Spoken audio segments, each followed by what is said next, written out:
పరిశుద్ధులు ప్రియులైన దేవుని పిల్లలందరికీ యేసుక్రీస్తు నామం పేరిట శుభవందనాలు తెలియజేసుకుంటా ఉన్నాను. మేము ఒకసారి నేను మా బిడ్డలు, అదేవిధంగా మా చెల్లి పిల్లలు, మేము మేము ముగ్గురు కలిసి చిన్నగా షాపింగ్ చేసుకుంటా ఉన్నాము. అయితే మేము లంచ్ టైం అయితే ఒక రెస్టారెంట్కి వెళ్ళాము. అక్కడ లంచ్ చేద్దామని. అయితే ఎప్పుడు యజమానులు లేకుండా మేము ఒక్కరమే అలా వెళ్ళలేదు. ఆ ఒక్క సమయంలో ఫస్ట్ అండ్ లాస్ట్ టైం అలా సంభవించింది అనమాట. మేమందరం కలిసి అక్కడ కూర్చుని మామూలుగా మీల్స్ ఆర్డర్ చేసినప్పుడు నాకెందుకో ఒకలాంటి సంతోషం వచ్చింది.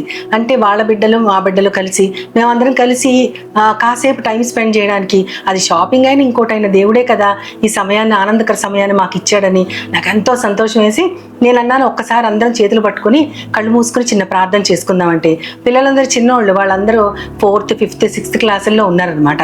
వాళ్ళు ఏమి అభ్యంతర పడకుండా అంత రద్దీగా ఉన్న హోటల్లో మేమందరం ఒక టేబుల్ చుట్టూతా కూర్చుని అందరం చేతులు పట్టుకుని చిన్నగా ప్రార్థన చేసుకున్నాం. నాకు ఎంత సంతోషం వేసిందో అనమాట.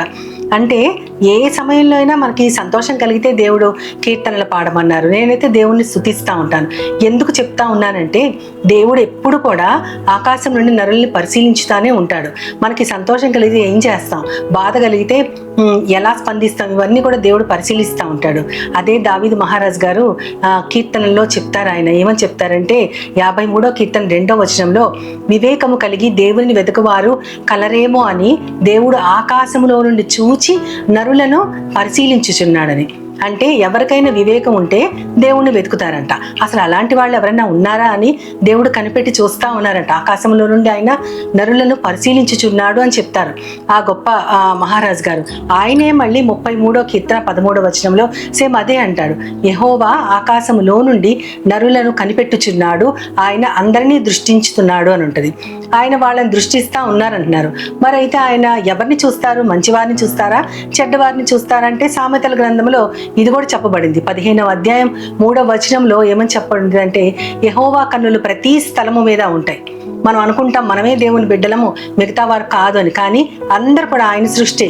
ఆయనని వారు పూజించినా లేకపోయినా సరే అందరూ ఆయన సృష్టి కాబట్టి వారందరినీ ఆయన పరిశీలిస్తూ ఉంటాడు. యెహోవా కన్నులు ప్రతి స్థలము మీద ఉండును, అవి మంచివారిని చెడ్డవారిని కూడా చూస్తూ ఉంటాయని. ఆయన కన్నులు మన మీద మనల్ని చూస్తూ ఉన్నప్పుడు మనం ఎలా ఉన్నాము. హెబ్రీ గ్రంథకర్త కూడా ఇదే చెప్తా ఉంటారు. ఆయన ఏమంటారంటే 11వ అధ్యాయం 6వ వచనంలో, విశ్వాసము లేకుండా దేవునికి ఇష్టడై ఉండట అసాధ్యము. ఎందుకంటే దేవుడు మనల్ని ఇష్టపడాలంటే ఆయనలో మనకి విశ్వాసం ఉండాలి. అంత మాత్రమే కాకుండా దేవుని వెదకువాడు ఆయన ఉన్నాడనియు ఫలము దయచేయువాడనియు మనం నమ్మాలి. దేవుడిని ఎందుకు వెతుకుతున్నామంటే ఆయనే మన సృష్టికర్త, మనకి ఫలం అనుగ్రహించేవాడు ఆయనే అని మనం తెలుసుకోవాలి. అదే ఇందాక చెప్పబడిన వివేకము కలిగిన నరులు దేవుని వెతుకుతారా లేదా అని ఆయన కనిపెడుతున్నారు అని మనం చెప్పుకున్నాం కదా. ఆ వచనము యేసుక్రీస్తు కనెక్ట్ అయి ఉంటుంది. అంటే ఎవరైనా దేవుణ్ణి వెతకాలి అనుకున్న వారికి ఆ తర్వాత కాలంలో ఆయన యేసుక్రీస్తును దయచేశారు. ఎందుకంటే దేవుడు ఒక్కడే, దేవునికి నరులకి మధ్యవర్తి ఒక్కడే అని చెప్పబడి ఉంటుంది. ఆయనే యేసుక్రీస్తు ప్రభు. ఆయన మనకందరికి మధ్యవర్తి. కాబట్టి దేవుని చూసిన వారు, చూడాలనుకున్న వారు యేసుక్రీస్తు గుణాలు కలిగి ఉంటే మనలోంచి ఇతరులు దేవుణ్ణి చూస్తారు. అదే కదా ఫిలిప్పు ఒకసారి అడుగుతారు యేసుక్రీస్తుని, మాకు తండ్రిని చూపించగలవా అంటే, ఫిలిప్పు ఇంతకాలం నువ్వు నాతో ఉన్నావు కానీ నన్ను చూసిన వారిని తండ్రిని చూసినట్లే అని నువ్వు గ్రహించలేదా అని ఆయన అడుగుతారు. కాబట్టి దేవుని వెతకటం అంటే ఆయన గుణాలను కలిగి ఆయన పట్ల ఆశ కలిగి ఉండటమే దేవుని వెతకటం. ఆ మంచి దేవుడు మనకి దయచేసిన అనేకమైన పవిత్ర గుణాలు అన్ని కూడా మనం కలిగి ఉండి ఇతరులకి మన ద్వారా దేవుణ్ణి చూపించటమే మన లక్ష్యము, అదే మన ఆశయం అయి ఉండాలి. అటువంటి ఆ గొప్ప లక్షణం మనం అందరం కలిగి ఉండాలి.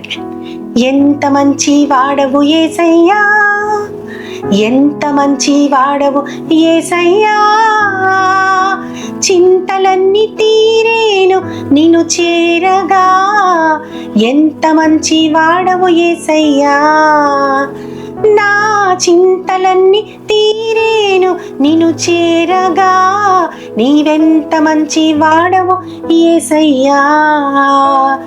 ఘోర పాపినైనా నన్ను దూరంగా పారిపోయినా నీ ప్రేమతో నన్ను క్షమించి నన్ను హత్తుకున్నావయ్యా.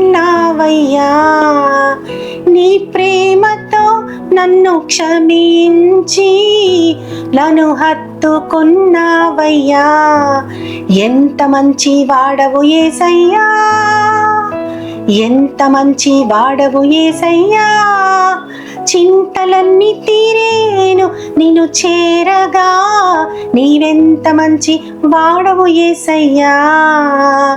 నా చింతలన్నీ తీరేను నిన్ను చేరగా, ఎంత మంచి వాడవు యేసయ్యా.